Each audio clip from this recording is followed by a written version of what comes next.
نماز کے جس رکن کو ادا کرنے کی طاقت ہو وہ ادا کرنا واجب ہے.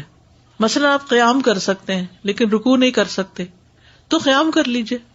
آپ قیام نہیں کر سکتے لیکن رکوع کر سکتے ہیں تو رکوع کر لیجئے.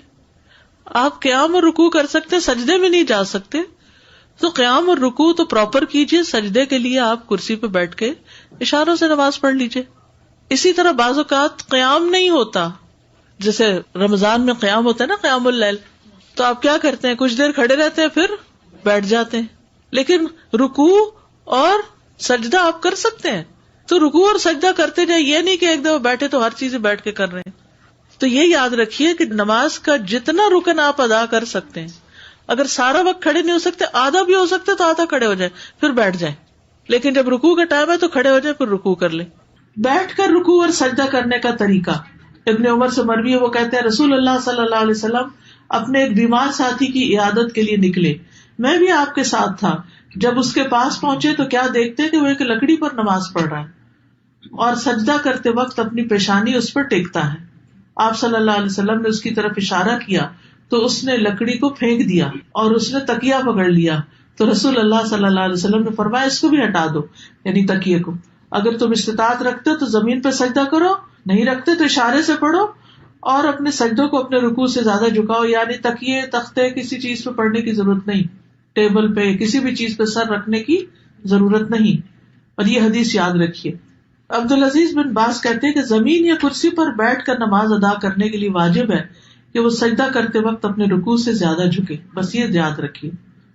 لیکن سجدے کی حالت میں اس کے لیے واجب ہے کہ اگر استطاعت ہو تو زمین پر ہاتھ رکھے اور رکوع میں دونوں گھٹنوں پر, یعنی جیسے نیچے بیٹھ کے کوئی پڑھ رہا ہے تو رکوع کے وقت کیا کرے, گھٹنوں پر ہاتھ رکھ لے, اور سجدے کے وقت کیا کرے, زمین پر ہاتھ رکھ لے. لیکن کوئی لکڑی اور بینچ اور یہ کچھ بھی رکھنے کی ضرورت نہیں.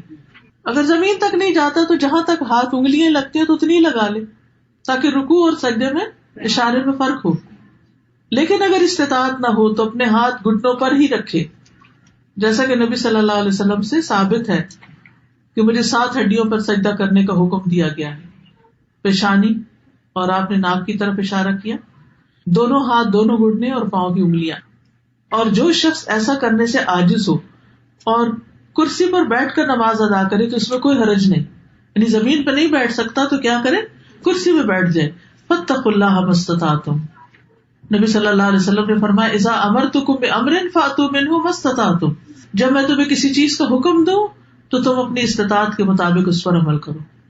رکوع اور سجود میں کمر جھکانے کا طریقہ. اگر کوئی شخص کمر جھکا ہی نہیں سکتا, بعض لوگوں کی بیک کی سرجری ہوتی ہے, جھکا ہی نہیں سکتے, تو وہ سر جھکا لے, گردن ہی جھکا لے. اور اگر اس کی کمان کی طرح پہلے سے ہی دوہری ہو تو ایسا لگتا ہے کہ رکوع کی حالت میں ہے, تو جب وہ رکوع کا ارادہ کرے تو تھوڑا اور جھکے. بعض لوگوں کا کب نکل جاتا ہے نا, کبڑا جیسے ہوتا ہے, اس کی کمر پہلے ہی ایسے ہے, تو وہ کیا کرے, تھوڑا سا اور سر جھکا لے. پھر سجدے کی حالت میں جتنا اس کے لیے ممکن ہو اپنے چہرے کو زمین کی طرف اور زیادہ قریب کرے, جتنا ممکن ہو نیچے تک جائے سجدے میں. یاد رکھیے کرسی پر بھی بیٹھے ہوئے جتنا آپ جھک سکیں جھکتے جائیں. اب صف میں کرسی رکھنے کا طریقہ. کرسی کو صف میں رکھنے کے متعلق علماء نے بیان کیا کہ جو شخص بیٹھ کر نماز ادا کرتا ہے اس کے لیے اس کی پشت معتبر ہوگی, چنانچہ نہ تو وہ صف سے آگے ہو نہ پیچھے ہو. مقعد وہ حصہ ہے جس پر جسم کا انحصار ہے, یعنی کرسی اس طرح رکھے کہ لائن میں اس کے کندھے دوسروں کے ساتھ لگ رہے ہوں, پاؤں نہیں, کیا رکھے, کندھے سر یہ برابر ہونا چاہیے. اس لیے اگر نمازی ابتدا سے اختتام تک کرسی پر بیٹھ کر نماز ادا کرے گا, یعنی اول سے آخر بیٹھا ہی ہے, جیسے بہت سے بزرگ ہوتے ہیں نا, وہ کھڑے ہی نہیں ہوتے, بیٹھا ہی بیٹھا ہے, تو وہ اپنے بیٹھنے والی جگہ کو صف کے برابر کر دے گا, یعنی یہ جگہ صف کے برابر ہو جائے گی, اور پاؤں کہاں ہوں گے, آگے نکلے ہوئے ہوں گے. اور اگر وہ کھڑا ہو کر نماز ادا کرے گا اور صرف رکوع سجدے کے وقت کرسی پر بیٹھے گا تو اس میں کھڑا ہوتے وقت صف میں برابر کھڑا ہوگا, کرسی پیچھے جائے گی, پھر کرسیاں الگ رکھی جائیں گی تاکہ وہ دوسروں کے لیے تکلیف کا باعث نہ بنے. عین بیچ میں کرسی نہیں رکھے کہ پیچھے والا کیا کرے گا, اور کرسی بھی ایسے جو آگے پیچھے ہو سکتی ہو. کامن سینس ہے بالکل.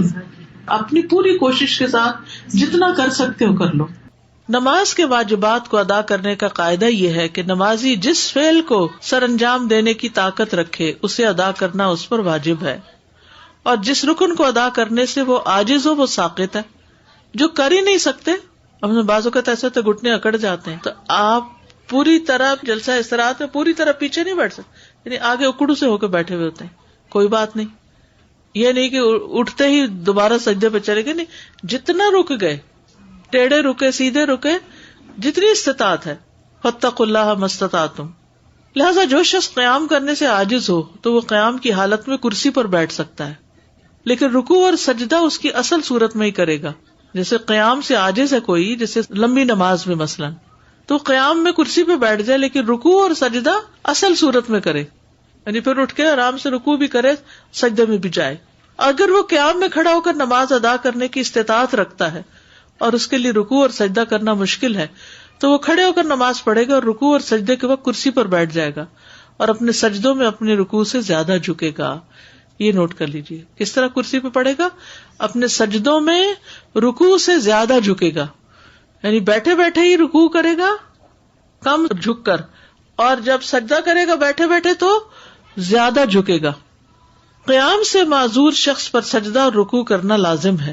اگر وہ عذر کی وجہ سے قیام ترک کرے تو اس وجہ سے اس کے لیے اپنے سجدوں اور اپنے رکوع کے لیے کرسی پر بیٹھے رہنا جائز نہیں، وہ تو اٹھے اور کرے، جسے پہلے میں نے عرض کیا۔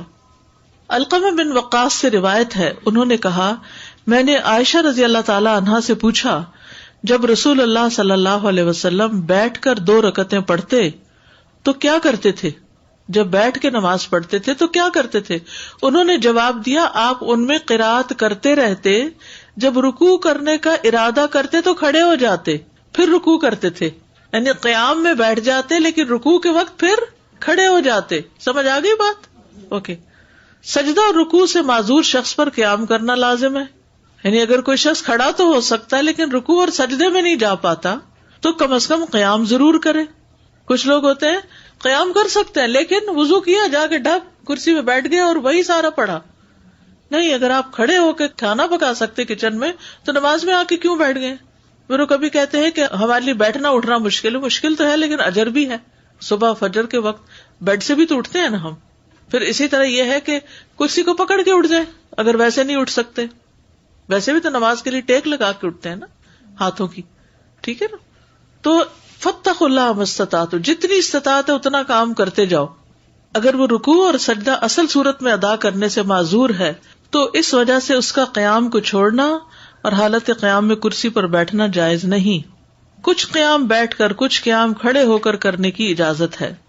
حضرت عائشہ کہتی ہے کہ رسول اللہ صلی اللہ علیہ وسلم بیٹھ کر بھی نماز پڑھتے تھے، آپ بیٹھے ہوئے قرات فرماتے، جب آپ کی قرات سے اتنا حصہ بچ جاتا جتنی 30 یا 40 آیتیں ہوتی ہیں تو آپ کھڑے ہو جاتے اور کھڑے ہو کر ان کی قرات فرماتے، پھر رکوع کرتے، پھر سجدہ کرتے، پھر دوسری رکعت میں بھی ایسا ہی کرتے۔ سہارا لے کے نماز پڑھنے کی اجازت، کرسی کا سہارا یا پھر کوئی ستون کا سہارا، دیوار کا سہارا۔ رسول اللہ صلی اللہ علیہ وسلم جب بڑی عمر کے ہو گئے اور جسم کچھ بھاری ہو گیا تو اپنی جائے نماز کے پاس آپ نے ایک ستون بنا لیا، آپ اس کا سہارا لے کر نماز پڑھتے تھے۔ جو قیام نہ کر سکے وہ بیٹھ کر نماز پڑھ لے، جو قیام نہ کر سکے وہ بیٹھ کے نماز پڑھ لے۔ حضرت عائشہ سے روایت ہے کہ کچھ لوگ نبی صلی اللہ علیہ وسلم کی آپ کے ایک مرض کے دوران عیادت کرنے آئے، آپ نے انہیں بیٹھ کر نماز پڑھائی۔ شوکانی کہتے ہیں کہ اگر کوئی شخص کسی عذر کی بنا پر قیام کی استطاعت نہ رکھے تو بیٹھ کر نماز ادا کر لے، اور جو شخص عذر کی بنا پر بیٹھنے سے بھی قاصر ہو وہ پہلو کے بل لیٹ کر نماز ادا کر لے۔ اگر ٹیک لگا کے کر سکتا تو ٹیک لگا کے کر لے۔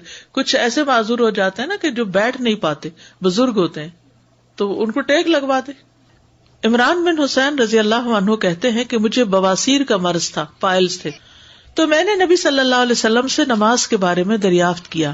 آپ نے فرمایا، کھڑے ہو کر نماز پڑھو، اگر تمہیں اس کی بھی طاقت نہ ہو تو بیٹھ کر ادا کرو، اور اگر اس کی بھی طاقت نہ ہو تو پہلو کے بل لیٹ کر پڑھ لو، یعنی کرسی پہ نہیں بیٹھ سکتے، چارپائی پہ نہیں بیٹھ سکتے تو لیٹ جاؤ، سائڈ پہ پڑھ لو۔ جیسے بھی حالات ہوں کسی بھی حال میں نماز چھوڑنا جائز نہیں، بلکہ مکلف پر واجب ہے کہ اپنے تمام حالات میں، اپنی تندرستی میں بھی، اپنی بیماری میں بھی نماز کی شدید خواہش رکھے۔ کیونکہ نماز اسلام کا ستون ہے اور شہادتین کے بعد تمام ارکان میں سب سے بڑا رکن ہے. کسی مسلمان آدمی کے لیے فرض نماز کو چھوڑنا جائز نہیں. سبحانک اللہم و بحمدک اشہد ان لا الہ الا انت استغفرک و اتوب الیک.